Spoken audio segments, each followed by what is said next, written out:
Nah, oke. Jadi sebelumnya thank you banget nih udah mau datang sama ngobrol-ngobrol sama gue nih. Jadi hari ini gue sebenarnya punya pembahasan yang menarik ya. Gue sekarang mau bahas tentang salah satu dari poin SDGs, yaitu poin kelima, kesetaraan gender. Nah, jadi kalau menurut gue nih, dari definisinya dulu kali ya. Dari definisinya kalau menurut gue itu kesetaraan gender itu berhubungan dengan keadilan. Sama aja kayak sila kelima dari Pancasila, keadilan sosial bagi seluruh rakyat Indonesia. Nah, di sini keadilan yang dimaksud itu adalah keadilan antara laki-laki dan perempuan yang harus sama gitu. Nah, kalau dari lu sendiri kayak gimana nih? Oke, kesetaraan gender ya. Kesetaraan gender sih menurut gue ya bukan hanya sekedar setara nih ya, pengen gue lengkapin gitu. Jadi kesetaraan gender itu ya suatu keadaan di mana ya gender baik laki-laki dan perempuan dalam hal ini ya itu bisa ngedapetin hak yang sama gitu. Hak atau kesempatan yang sama misalnya dalam apa, entah itu dalam akses pendidikan atau pekerjaan atau ya hal-hal yang memang mendukung untuk kehidupan mereka. Ya ini terkait dengan hak asasi ya untuk setiap manusia gitu ya, sama kayak di ya pedoman negara kita gitu kan. Dan ya gue setuju sih kalau misalkan kita lihat sekarang tuh emang lagi banyak juga ya problem tentang ketidakadilan gender, ketidaksetaraan gender, dan salah satunya ini memang ya lagi diusung sama PBB gitu dalam SDGs yang kita bahas sekarang. Oke, menarik sih apa yang lu bilang tentang kesetaraan gender. Nah, kalau berkaitan dengan kesetaraan gender di sendiri nih, biar lebih dalam nih. Gue tuh sempat nemu kasus di Twitter.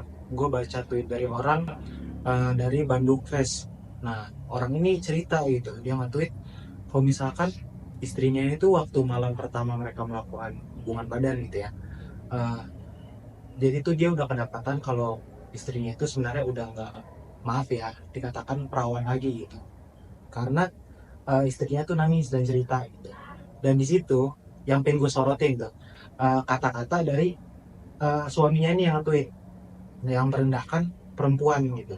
Ada kata-kata dia bilang sewaktu unboxing, sama kata-kata yang bilang telah dikotori oleh pria lain gitu. Sebenarnya kalau di sini menurut gue kurang tepat ya, karena sebenarnya kalau unboxing itu kata-kata yang berhubungan dengan barang gitu. Lu dapat barang dari paket, terus lu unboxing, itu kan unboxing barang gitu. Tapi kan manusia kan nggak bisa dibilang sebagai suatu barang gitu.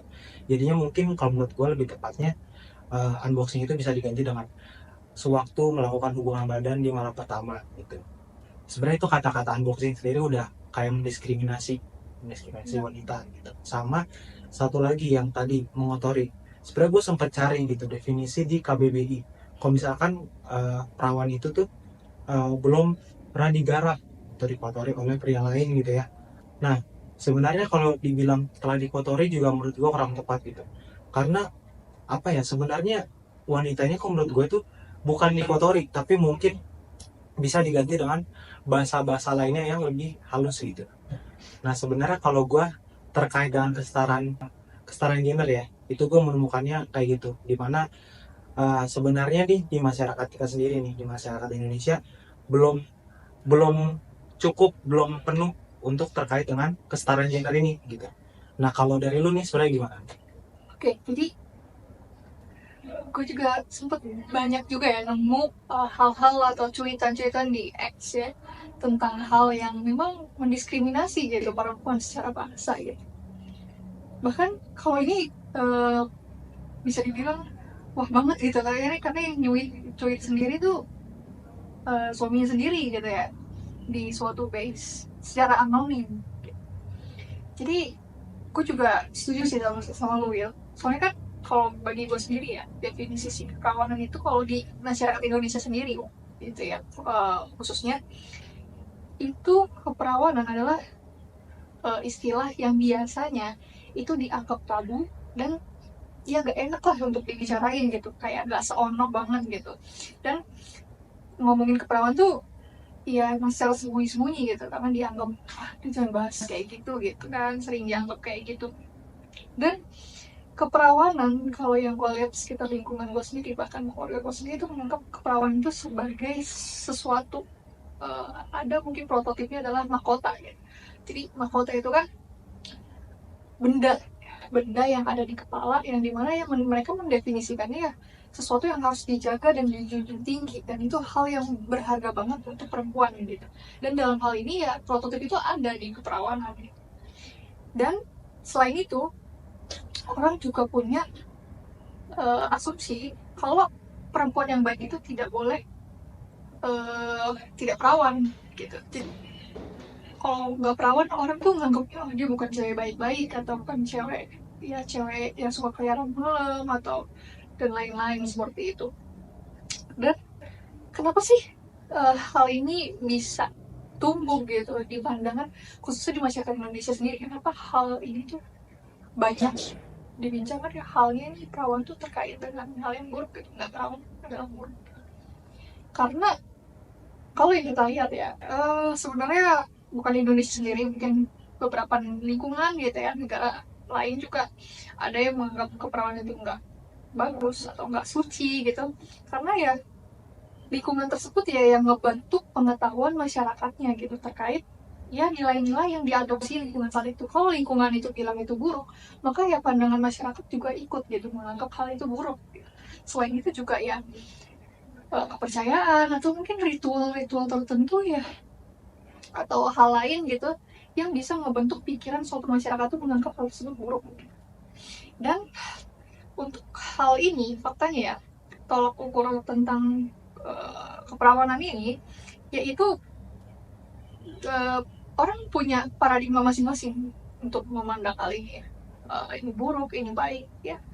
Kita nggak bisa nilai ini baik atau kita nggak ngomong ini baik, benar atau salah gitu.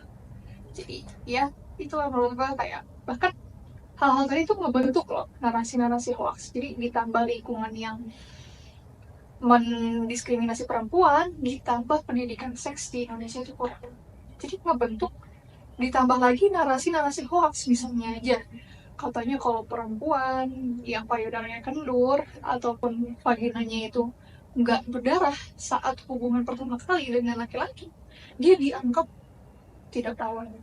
Padahal tidak perawan dan berarti orang menduga oh dia sudah berhubungan sama orang yang lain. Padahal ya kenyataannya ya itu mungkin saja terjadi bukan karena hal tersebut, bisa aja orang itu ada penyakit atau bahkan pernah kecelakaan sehingga itu vaginanya robek gitu kan. Jadi ya atau payudara kendur dianggap kayak oh lu janda ya, oh lu udah pernah dipakai ya. Jadi seolah-olah tuh hal-hal tersebut ya that's ya disgusting banget gitu kan, kayak menurut gue itu sih. Oke. Jadi ya gitu ya. Jadi ya emang tadi kalau misalkan yang gue sama Dina bilang terkait ya kesetaraan gender dalam perawanan gitu ya. Sebenarnya kalau dari kasus yang tadi gue ceritain itu, gue sebenarnya punya solusi yang ada. Kalau misalkan solusi dari gue sendiri terkait ini dengan khususnya menyoroti ketidakadilan ini ya, kesetaraan gender di bahasa gitu. Kalau gue solusinya itu sebenarnya dari terdekat dulu, dari user yang lain gitu, user sosial media yang lain harus berani untuk bilang kalau misalkan oh penggunaan bahasa lu tuh salah gini, atau enggak yakin tulisan unboxing atau ini itu terlalu merendahkan wanita gitu loh. Nah jadi khususnya nih ya ini untuk semua orang dan ya terkhusus kita gitu ya, yang sebagai orang-orang yang mendapat privilege untuk berpendidikan gitu, kita harus berani juga untuk speak up, bilang menanggapi suatu masalah kalau misalkan itu ya salah gitu, dan kita benerin juga gitu. Kalau menurut gue sih terkait dengan kasus gue ya kayak gitu. Nah kalau upaya dari lu gimana nih? Oke. Upaya ini terkait dengan ya stigma gitu ya, stigma atau pandangan-pandangan negatif tentang keperawanan ini. Ya tentunya stigma dan pandangan tadi itu emang bisa mempengaruhi kesempatan hidup ya kan, atau hal-hal tertentu yang akan membatasi perempuan nantinya. Misalnya kayak ya kita pernah lihat juga ya ada pekerjaan yang mungkin ya kalau kita dengar berita-berita harus ada tes keperawanan Iya. gitu kan, atau mungkin eh, untuk jadi istri yang baik dia harus menjaga keperawanannya. Padahal kan ya, istri yang baik tuh kata-kata baik tuh ya bisa dari mana aja, bisa dari dia bisa mendidik anaknya dengan baik atau mungkin hal lain gitu kan, bukan dia tadi ya keperawanannya gitu. Jadi menurut gue yang paling utama setuju ya sama lo, dari orang-orang terdekat dulu kita harus men-stop ya, dari mulai dari sekarang untuk ya menghilangkan stigma-stigma itu mungkin dari turun menurun kan. Kalau dari keluarga kita mungkin bilang gitu salah atau gimana, kita harus men-stop hal tersebut dari keluarga-keluarga terdekat kita. Lalu yang paling utama menurutku adalah pendidikan seksual ya.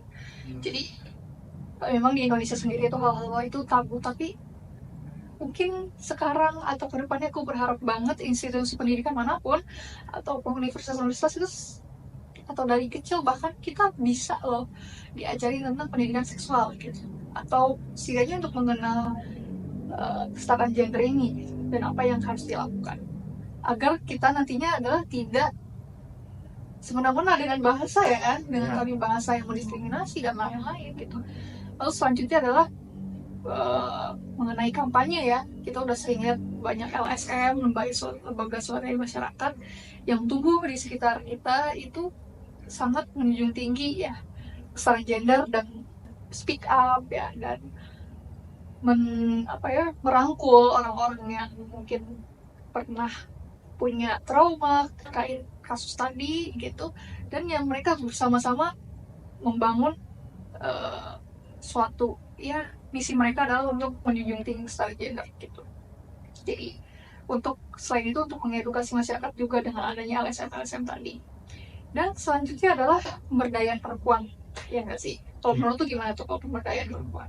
Pemberdayaan perempuan sebenarnya benar juga sih, tadi apa yang lo katakan sebelumnya itu benar banget. Dan juga pemberdayaan perempuan emang perlu banget gitu ya. Jadi sebenarnya kita dan juga didukung pemerintah juga perlu memperhatikan gitu tentang pemberdayaan perempuan ini, karena emang penting banget ya. Karena seperti yang kita ketahui juga di Indonesia pun pemberdayaan perempuan tuh memang sudah ada, cuma masih kurang aja gitu.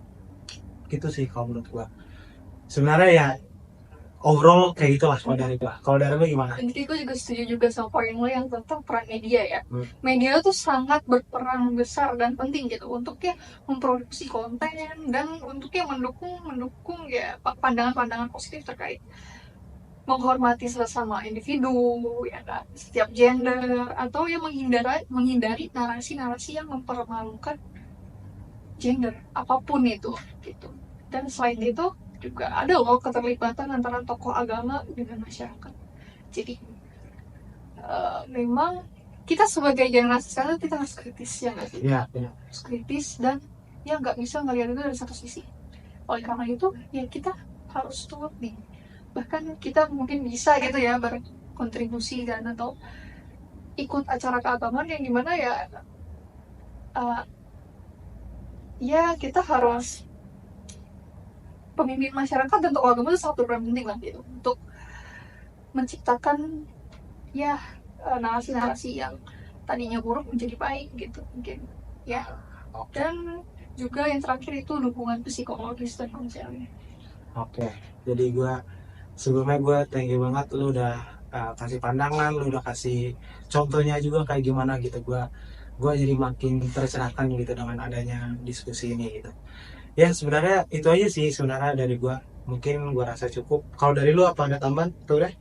Kalau gue dengan adanya mata kuliah ini ya kan, karena kita berdiskusi ya mungkin kita sebelumnya nggak jarang ya bahas-bahas hal kayak gini, tapi karena kita diberikan kesempatan untuk yang mengerjakan tugas ini dan temanya memang kebetulan yang sedang kita pengen bahas dan menarik karena sama gitu kayak matkul jurusan kita gitu. Dan ya senang sih banget sih dengan ya lu yang sebagai genre laki-laki gitu kan, karena kan kadang kita ada perasaan malu gitu kan untuk cerita tentang keluhan kita sebagai perempuan gitu ke gender yang lain gitu atau gender selain perempuan gitu. Kalau menurut lu sendiri sebagai POV dengan gender laki-laki kayak gimana? Ya sebenarnya kalau sebagai laki-laki ya, gue sebenarnya ya mungkin mewakili laki-laki yang lain gitu, kayak gue mau minta maaf kalau misalkan masih ada gitu laki-laki yang di luar sana yang mendiskriminasi perempuan gitu. Dan juga sebenarnya gue sebagai laki-laki berpandangan emang kalau misalkan kasus-kasus kayak gini dan juga isu kayak gini tuh emang penting banget buat diperhatikan gitu gitu, karena ya berdasarkan dengan dasar negara kita sendiri gitu, identitas negara kita, keadilan sosial gitu bagi seluruh rakyat Indonesia, jadi harus diterapkan gitu. Kalau menurut gua kayak gitu sih. Willy, makasih. Gue Dinda. Dan gua Willy, Makasih. makasih. Thank you.